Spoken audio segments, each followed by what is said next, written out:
Students আমি মোহাম্মদ ফারহান এবং চলে এসেছি তোমাদের ইংলিশ হাউসের আজকে 6 নাম্বার ক্লাসে। তো এমন হয়ে গেছে আমাদের ক্লাস কত নাম্বার হচ্ছে সেটাই মনে রাখা সমস্যাদায়ক।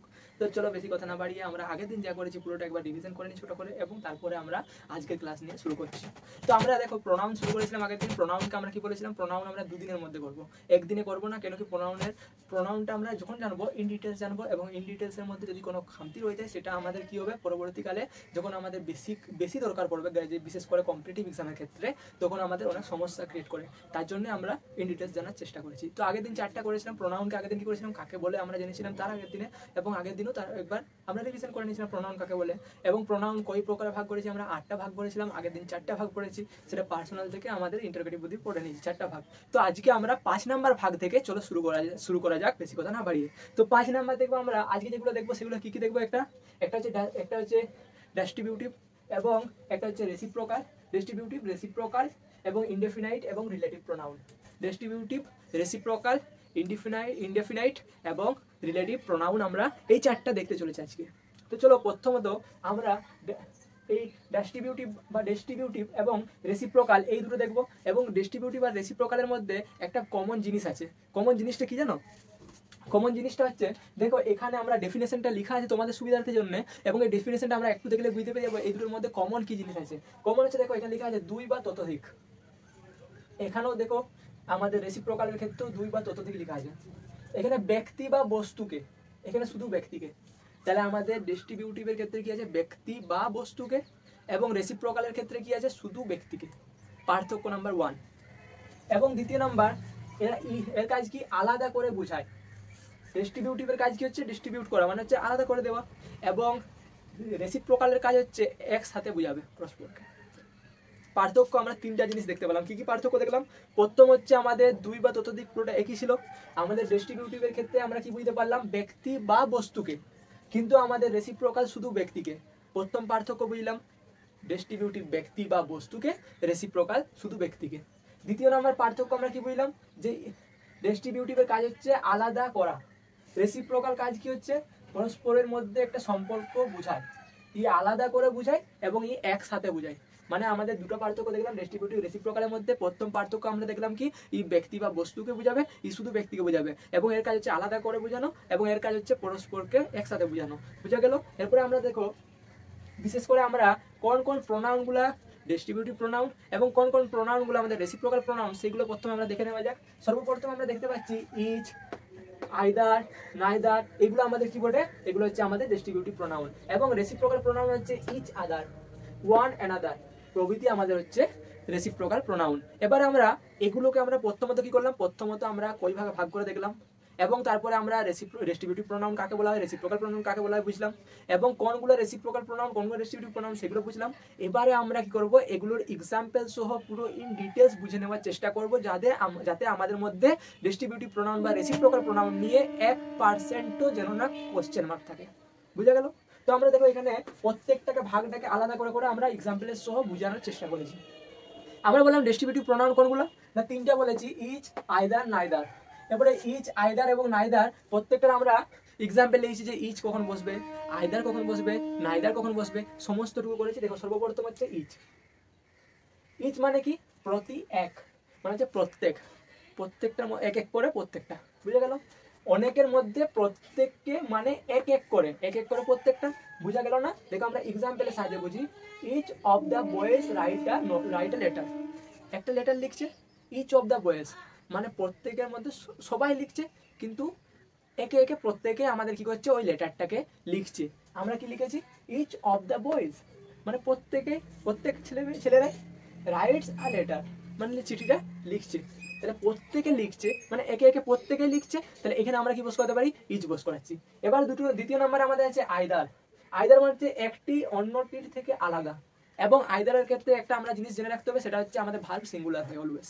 এবারে দেখো আমাদের এক্সাম্পল সহ যদি দেখি, either of the two boys is brilliant, মানে বুঝা গেল, either of the two boys is brilliant, বুদ্ধিমান বটে, দুজন ছেলে বটে, কিন্তু আইদার আছে আগে, মানে কি দুজনের মধ্যে একজন।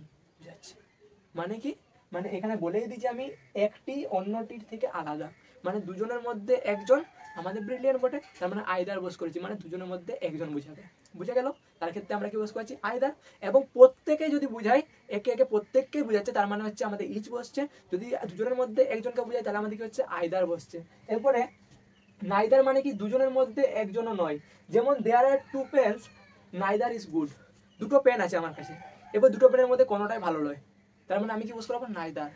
বুঝা গেল? প্রোনাউন হিসেবে আমি কি বস করবো নাইদার। তাহলে আমরা দেখো ভালো করে দেখো, প্রথম আমাদের ডিস্ট্রিবিউটিভ প্রোনাউন বললাম। ডিস্ট্রিবিউটিভ প্রোনাউন কাকে বলা কাকে বলে না, ডিস্ট্রিবিউটিভ প্রোনাউন হচ্ছে দুই বা ততোধিক ব্যক্তি বা বস্তুকে, আমাদের দুই বা ততোধিক ব্যক্তি বা বস্তুকে আলাদা করে বোঝানোর জন্য আমরা ডিস্ট্রিবিউটিভ প্রোনাউন ব্যবহার করি। প্রথম নাম্বার ডিস্ট্রিবিউটিভ প্রোনাউন ছিল। এবার ডিস্ট্রিবিউটিভ প্রোনাউন কোনগুলো বটে না ইচ, আইদার, নাইদার। ইচ কখন বসে? ইচ হচ্ছে আমাদের একে একে প্রত্যেকে, প্রত্যেকে বুঝালে আমরা ইচ বস করাই। এরপরে আমরা বলি দুজনের মধ্যে একজন, তাহলে আমরা কি বস করাবো আমরা আইদার বস করাবো। এবং যদি আমরা বলি কেউই নয় দুজনের মধ্যে, তার মানে আমরা কি বস করাবো নাইদার বস করাবো। বুঝা গেল? এক নম্বরের আমাদের যেটা ডিস্ট্রিবিউটিভ প্রোনাউন ছিল পুরোপুরিভাবে কনসেপ্ট ক্লিয়ার, আর কোনো এইখান থেকে আমাদের ডাউট রইল না। এরপর দু নম্বরে আমরা যাবো কি, দু নম্বর হচ্ছে রেসিপ্রোকাল প্রোনাউন। রেসিপ্রোকাল প্রোনাউন কাকে বলে আমরা একটু আগে দেখলাম, সেটা কি বললাম আমরা দুই বা ততোধিক ব্যক্তি, এখানে বস্তু নাই, এখানে শুধু ব্যক্তি আছে, এবং সম্পর্ক বুঝাবে পরস্পর, মানে আলাদা করা কোনো ব্যাপার নেই, পরস্পরকে একসাথে সম্পর্ক বুঝাবে, তখন তাকে আমরা কি বলবো রেসিপ্রোকাল প্রোনাউন বলবো। এক্সাম্পলে আমাদের রেসিপ্রোকাল প্রোনাউন কোনগুলো, ইচ আদার, ওয়ান অ্যানাদার। এরপরে ইচ আদার কোনখানে বসবে, ওয়ান অ্যানাদার কোনখানে বসবে, এগুলো কোশ্চেন বটে আমাদের মধ্যে, আমাদের মনের মধ্যে কোশ্চেন জন্মাচ্ছে, তার জন্য আমরা এখানে দেখো এক্সাম্পলের সাহায্যে পুরো ডাউট ক্লিয়ার করে দিয়েছি। ইচ আদার প্রথমত আছে কখন বসবে, দুজনের মধ্যে পরস্পর সম্পর্ক বুঝাতে। মানে দেখো ফর এক্সাম্পল আমরা লিখেছি the two friends love each other, দুই বন্ধু একে অপরকে ভালোবাসে।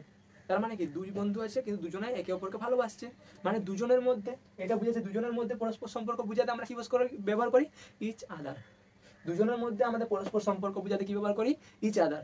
আবার ভালো করে বলছি, দুজনের মধ্যে পরস্পর সম্পর্ক বুঝাতে আমরা কি ব্যবহার করি ইচ আদার। এবার ওয়ান এনাদার কখন বলবো, ওয়ান এনাদার হচ্ছে অনেকের মধ্যে যখন সম্পর্ক বুঝাবো তখন আমরা বলি ওয়ান এনাদার। দুজনের মধ্যে সম্পর্ক ইচ আদার, অনেকের মধ্যে সম্পর্ক ওয়ান এনাদার। এটা কোন প্রোনাউনের মধ্যে পড়ছে রেসিপ্রোকাল প্রোনাউন। ফর এক্সাম্পল আমরা কি লিখেছি না দ্য ফাইভ ফ্রেন্ডস, মানে পাঁচ বন্ধু লাভ ওয়ান অ্যানাদার, পাঁচজন বন্ধু একে অপরকে ভালোবাসে। এখানে পাঁচজন বন্ধু ভালোবাসে মানে কি সবাই ভালোবাসে, কিন্তু সংখ্যাটা কজন বটে দুয়ের বেশি বটে, তার মানে হচ্ছে ওয়ান অ্যানাদার। যদি আমাদের দুজন হতো এবং ভালোবাসা থাকতো তাহলে আমাদের কি হতো ইচ আদার। দেখো আমরা দুটো জিনিস শিখলাম, দুটাকে আবার রিভিশন করে নিই। প্রোনাউন কাকে বলে আগের দিনে দেখেছি, নাউনের পরিবর্তে বা নামের পরিবর্তে যা বসে। প্রোনাউনকে আমরা কয় ভাগে ভাগ করেছি, প্রোনাউনকে 8 ভাগে ভাগ করেছি। আগের দিন 4 পড়েছি, আজকে 4 পড়ছি। 4-এর মধ্যে প্রথম নাম্বার আমাদের কি ছিল, প্রথম নাম্বার ছিল আমাদের ডিস্ট্রিবিউটিভ প্রোনাউন। ডিস্ট্রিবিউটিভ প্রোনাউন কাকে বলি, আমরা দুই বা ততোধিক ব্যক্তি বা বস্তুকে আলাদা করে যখন বুঝাই তখন আমরা কি বলি ডিস্ট্রিবিউটিভ প্রোনাউন। ডিস্ট্রিবিউটিভ প্রোনাউন আমাদের তিনটা বলেছি, একটা হচ্ছে ইচ, একটা হচ্ছে আইদার, একটা হচ্ছে নাইদার। ইচ কখন বসে, ইচ হচ্ছে আমাদের প্রত্যেককে বুঝাবে তখন আমরা ইচ বস করাবো, একে একে প্রত্যেককে বুঝালে ইচ। এরপর হচ্ছে আমাদের আইদার কখন বসে, আইদার হচ্ছে দুজনের মধ্যে একজন যখন বুঝাবে তখন আমরা আইদার বস করাই। আর নাইদার কখন বসে, মানে দুজনের মধ্যে কেউই নয়, তখন আমাদের কি হবে নাইদার। দু নম্বরে আমরা কি দেখেছি রেসিপ্রোকাল প্রোনাউন, দুই বা ততোধিক, কিন্তু ব্যক্তি বস্তু হবে না, শুধু ব্যক্তিকে বুঝাবে এবং পরস্পর সম্পর্ক বুঝাবে, ব্যক্তি পরস্পর সম্পর্ক, তখন আমরা কি বস করাবো রেসিপ্রোকাল প্রোনাউন বস করাবো। রেসিপ্রোকাল প্রোনাউন কোনগুলো না ইচ আদার, ওয়ান অ্যানাদার। এরপরে আমরা ইচ আদার কখন বস করাচ্ছি, ইচ আদার হচ্ছে আমাদের দুজনের মধ্যে সম্পর্ক বুঝাচ্ছি, তখন আমরা ইচ আদার বস করাচ্ছি। এক্সাম্পল আমরা লিখেছিলাম দুই বন্ধু একে অপরকে ভালোবাসে, তার মানে কি দুজনের মধ্যে সম্পর্ক ইচ আদার। যদি অনেকের মধ্যে সম্পর্ক বুঝাই তখন আমাদের কি হবে ওয়ান অ্যানাদার। একটা এক্সাম্পল আমরা কি দিয়েছিলাম, পাঁচজন বন্ধু একে অপরকে ভালোবাসে, তার মানে কি ওয়ান অ্যানাদার বস করাবো, দুজন হলে ইচ আদার বস করাবো। 3 নাম্বার দেখো আমাদের কি আছে, 3 নাম্বার আছে আমাদের ইনডেফিনাইট প্রোনাউন। 3 নাম্বার আছে আমাদের কি ইনডেফিনাইট প্রোনাউন। ইনডেফিনাইট প্রোনাউন কাকে বলা হয়, ইনডেফিনাইট মানে কি প্রথমত আমরা জানবো। ইনডেফিনাইট মানে হচ্ছে অনির্দিষ্ট, কোনো নির্দিষ্টভাবে কোনো কিছু বুঝাবে না, তখন আমরা যে প্রোনাউন ইউজ করবো সেটাকে ইনডেফিনাইট প্রোনাউন বলি। যেমন ফর এক্সাম্পল সামবাডি, নোবডি, এইসব কিছু বস করাবো। দেখো আমরা কি লিখেছি, অনির্দিষ্ট কোনো ব্যক্তি, অনির্দিষ্ট কোনো ব্যক্তি বা বস্তুকে বোঝায়। যেমন someone, something, anybody, somebody, any, et cetera. Someone, something, anybody, any, et cetera আরও আছে, সেগুলো হচ্ছে আমাদের কি, সেগুলো হচ্ছে ইনডেফিনাইট প্রোনাউন। এবারে ইনডেফিনাইট প্রোনাউন সম্পর্কে আমরা দেখেছি, দেখো এক্সাম্পল একটা লিখেছি আমরা, এনিবডি ক্যান ডু দিস, মানে যে কেউ করতে পারবে এটা। এখানে এখানে কোনো একটা সাবজেক্ট বোঝালো কি মানে কি অনির্দিষ্ট, কোনো লোককে নির্দিষ্ট আমরা করছি নি। তার মানে যদি আমরা বলি রাহুল এটা করতে পারবে, রাহুলের জায়গায় যদি অন্য কোনো নাম বস করে সেটাও প্রোনাউন বটে, কিন্তু সেটা হচ্ছে আমাদের কি, সেটা হচ্ছে পার্সোনাল প্রোনাউন, আগের দিন শিখেছি। কিন্তু আবার যদি আমরা দুজনের মধ্যে যদি আমরা দুজনের মধ্যে যদি সম্পর্ক বুঝাই তখন রেসিপ্রোকাল প্রোনাউনে আমরা ইচ আদার বেস করে বস করাবো।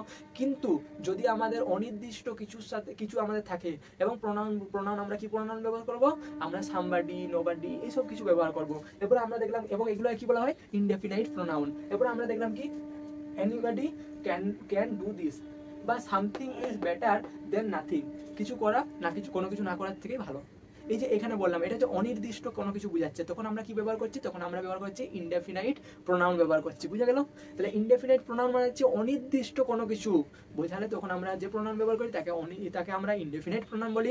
Somebody, something, nobody, nothing, anybody, এইসব কিছু আমাদের কি বটে, এইসব কিছু আমাদের হচ্ছে ইনডেফিনাইট প্রোনাউন। এবারে 4 নম্বরে আমরা যেটা আছে সেটা হচ্ছে কি আমাদের রিলেটিভ প্রোনাউন। রিলেটিভ প্রোনাউন মানে হচ্ছে দুটি আলাদা বাক্যকে আমরা কি করব, রিলেটিভ প্রোনাউনের মাধ্যমে একটি বাক্যে পরিণত করব। দুটো আলাদা বাক্য আছে, দুটো আলাদা বাক্যকে আমরা এমন একটা প্রোনাউন বস করাবো যে প্রোনাউনের মাধ্যমে দুটো আলাদা বাক্যকে একসাথে করে একটা নতুন বাক্য গঠন করব, তাকে আমরা কি বলবো, রিলেটিভ প্রোনাউন। ফর এক্সাম্পল আমরা কি কি হতে পারে relative pronoun, who, which, that, what, hmm, when, এইসব কিছু বস করে আমরা রিলেটিভ প্রোনাউন তৈরি করব। এবার আমরা দেখো এক্সাম্পল সহ কি লিখেছি, আমরা এখানে লিখেছি প্রথম ধরো একটা আমাদের সেন্টেন্স লেখা আছে, সেখানে লেখা আছে this is a book, this is a book, মানে এ হয় একটা বই। আই বট ইজ ইয়েস্টারডে, আমি ইয়েস্টারডে আমি কিনেছি এটাকে। এরপরে আমি বললাম এ হয় একটা বই আর আমি ইয়েস্টারডে কিনেছি এটাকে। এরপরে এই দুটোকে যদি আমি যোগ করি, কি দিয়ে যোগ করতে পারি, এখানে দেখো এখানে দিস ইজ আ বুক, এখানে শেষ শব্দ কি আছে, বুক, এইটা হয় একটা বই, বইটা সম্পর্কে বলা আছে। এখানে আই বট ইজ ইয়েস্টারডে, আমি কিনেছি এটাকে yesterday, I bought is yesterday. তার মানে এখানে আমরা বুঝতে পারলাম বইটা কিনার সম্পর্কে বোঝাচ্ছে কথাটা। তাহলে আমরা এখানে কোনটা বস করতে পারি, দেখো প্রথম সেন্টেন্স এবং দ্বিতীয় সেন্টেন্সটাকে যোগ করতে গেলে মাঝে একটা আমাদের রিলেটিভ প্রোনাউন বস করতে হবে। এখানে দ্যাট বস করেছি, দ্যাট বলতে বইটাকে বস করেছি, বইটাকে বোঝাতে চেয়েছে। এখানে দেখো আমরা কি লিখেছি, তারপরে this is a book that I bought yesterday, যেটা আমি কিনেছি ইয়েস্টারডে। দিস ইজ আ বুক, এটা হয় একটা বই বা এটা হয় একটা বই। That I bought yesterday, that I bought yesterday, মানে যেটা আমি কিনেছি ইয়েস্টারডে। তার মানে বুঝা গেল দ্যাট একটা হচ্ছে রিলেটিভ প্রোনাউন, রিলেটিভ প্রোনাউনের সাহায্যে আমরা কি করেছি, যে দুটোকে আমরা সম্পর্ক গঠন করে, দুটোকে একসাথে, সেন্টেন্স থেকে আলাদা ছিল দুটোকে একসাথে করে আমরা একটা নতুন সেন্টেন্স বা নতুন বাক্য গঠন করেছি। বুঝা গেল? তো আমরা প্রথমত বলে দিই, আমরা আজকে প্রোনাউন চ্যাপ্টারটা কমপ্লিট করছি পুরোপুরিভাবে। প্রোনাউন চ্যাপ্টারে আমরা আগের দিন 4টা দেখেছিলাম, যারা ক্লাসটা না দেখে থাকো তারা প্লেলিস্টে যে ডে 5 এর ক্লাসটা করে নেবে, তাহলে প্রোনাউন সম্পর্কে ডাউট ক্লিয়ার হবে, পুরোপুরিভাবে পরিষ্কার হয়ে যাবে। কেন কি আগের দিন 4টা করার পর এই 4টা করলে তোমাদের একটু বেশি সুবিধা হবে। বুঝা গেল? এরপর সবচেয়ে বড় কথা হচ্ছে আমাদের এই যে ক্লাসটা কমপ্লিট করলাম, এইরকম ভাবে আমরা কন্টিনিউয়াসলি পুরো গ্রামারের সিলেবাসটা কমপ্লিট করতে চলেছি। তো তোমাদের যদি নতুন হয়ে থাকো আমাদের চ্যানেলকে সাবস্ক্রাইব করবে এবং পাশে থাকবে এবং পাশে বেল আইকনকে প্রেস করে দেবে, যাতে সবসময় আমরা ভিডিও আপলোড করার সাথে সাথে তুমি পেতে থাকো। এবং যদি তোমরা এই ক্লাসটা কন্টিনিউয়াসলি করে যাচ্ছ, তোমাদের বন্ধুদের উপকারের জন্য তোমরা ক্লাসে শেয়ার করে দেবে, যাতে আরো 5 জনের উপকার হয় এটা থেকে। বুঝা গেল? এবং পাশে থেকো, এভাবে আমরা আস্তে আস্তে আস্তে আস্তে সমস্ত গ্রামারটা কভার আপ করবো। তো আবারও দেখো আমরা এই যে পুরো নোটটা করেছি, এই নোট পুরো ক্লাস নোটসটা পেতে তোমরা আমাদের টেলিগ্রামে জয়েন হয়ে যাবে, ইংলিশ হাউসের টেলিগ্রামে, যেখানে আমরা পুরো ক্লাসের নোটসটা আপলোড করে দিই ক্লাস বাদে। বুঝা গেল? পাশে দেখো। জয় হিন্দ। লেবে।